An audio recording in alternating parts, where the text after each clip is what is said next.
फिर एक निवेदन करूंगा। जीवन में अगर बहुत तकलीफ है, बहुत कष्ट है, आपको पहले भी कहा फिर कहते हैं, शिवरात्रि पड़ेगी। ये शिवरात्रि निवेदन करूंगा, अगर जिंदगी में थोड़ी सी तकलीफ है, दुख है, कष्ट है, परेशानी है, तो उस शिवरात्रि को हाथ से मत जाने। आपको पहले भी कहा कि क्या क्या वस्तु भगवान शंकर को हम रात्रि के समय पर चढ़ा दें, जिससे हमारा रोग समाप्त हो जाए, हमारी बीमारी समाप्त हो जाए, हमारे जीवन में सुख समृद्धि लक्ष्मी आ जाए। वो समर्पण का भाव। और शिवरात्रि आने में देरी है, आपके जीवन में बहुत कष्ट है, बहुत कष्ट। महाराज 5 कमलगट्टे, 5 बेलपत्र तांबे के लोटे में जल भरकर रख लीजिए। सीधे हाथ पर उस कलश को रखो जिसमें 5 कमलगट्टे और 5 बेलपत्र रखिए। श्री शिवाय नमस्तुभ्यम शिव महापुराण का मूल मंत्र है, जैसे भागवत का मूल मंत्र है ओम नमो भगवते वासुदेवाय। शिव महापुराण का मूल मंत्र है श्री शिवाय नमस्तुभ्यम। इस मंत्र का 5 बार स्मरण कर कर आपको जो तकलीफ है उसको हृदय चित्त से धरकर मस्तक से कलश को लगाकर किसी एकांतेश्वर महादेव पर,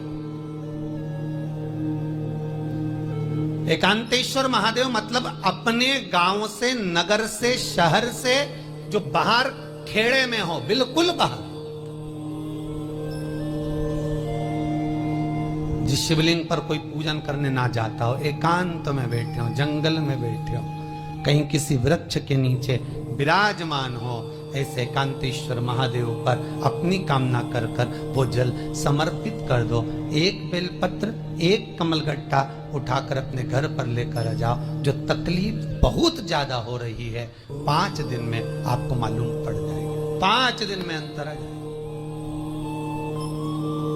शिव का अनुमोदन करो, शंकर का स्मरण करो। महाराज शिव का हो, शंकर का। मेरे बाबा विश्वनाथ का स्मरण करो, मिलेगा। फिर निवेदन करूंगा, ब्रह्मा ब्रह्मलोक में रहते हैं, भगवान विष्णु बैकुंठ में रहते हैं। मृत्यु लोक का अगर कोई देव है तो वो महादेव है। पृथ्वी का अगर कोई देवता है तो वो देव अधिदेव महादेव है।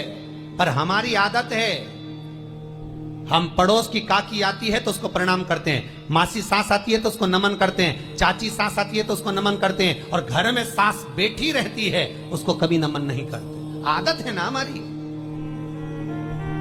दूसरों को तो हम प्रणाम कर लेंगे पर घर की सास को नमन नहीं कर पाते। उसी तरह हम भगवान विष्णु का स्मरण कर रहे हैं, ब्रह्मा का स्मरण कर रहे हैं, सारे 33 कोटि देवताओं का स्मरण कर रहे हैं, पर भूलोक का इस देव अधिदेव महादेव का हम कितना स्मरण कर रहे हैं। हम तो भगवान शंकर के मंदिर में भी जाते हैं तो छल करते हैं। गए मंदिर में, आका लोटा उठा लिया, पानी भर लिया, शंकर जी को चढ़ा दिया। लोटा दूसरे का, पानी दूसरे का, मंदिर भी दूसरे का। पानी दूसरे का, लोटा दूसरे का, शंकर जी पे चढ़ा रही। अगर शंकर को जल चढ़ाना है तो घर से लेकर जा, लोटा भी घर से लेकर जा। और अगर मंदिर का पानी लिया है, मंदिर का लोटा लिया है, तो 1 रुपए लोटे का किराया और 1 रुपए जो लाइट जली, पानी भरा जिस पुजारी ने, उसका 2 रुपया दान पेटी में डाल, तब जाकर तू शंकर को पानी चढ़ाएगी, तब शंकर उस जल को स्वीकार करता है। किसी की लगी लगाई थाली मिल जाए पूजन की और तुम सिर पे पल्लू लेके कुंकू चावल रोली बोली सब चढ़ा दो, और बेचारी वो बाद में आए तो देखे तो यहाँ सब साफ, तो क्या भगवान स्वीकार करेगा? भगवान ऐसा स्वीकार नहीं करे। फिर निवेदन है, बरसाती मेंढक मत बनो रे, अच्छे से सेवा करो, थोड़ी करो पर अच्छी करो। घर से पानी लेकर जाओ। किसी की लगी लगाई थाली में से कुंकू चावल चढ़ा दोगे तो कुछ मिलना है क्या? अरे बोलो तो। विष्णु पुराण में तो यहां तक लिखा है कि किसी का लगा हुआ दिया, किसी का दिया मंदिर के अंदर रखा था, तुमने अपना डब्बा खोल कर बत्ती निकाल कर उसके दिए में रख कर जला दी और सोच रही है कि मैंने खूब बड़ा काम कर दिया, तो उसका तो फल ही नहीं मिला। विष्णु पुराण कह रही है, खुद का दिया, खुद की बाती, खुद का दीप अगर जलाती तो फल मिलता। किसी मंदिर में तुम रोज डब्बी लेकर जाओ, बत्ती लेकर जाओ, मना नहीं है, पर उस मंदिर में पहले से 5 दिए, 7 दिए, 11 दिए तुम रखता रहो तो जलाओ। दूसरे के रखे हुए दिए में 50 बार बाती जला कराना, उसका कोई फल नहीं मिलने वाला, उसका कोई फल नहीं है हमारा।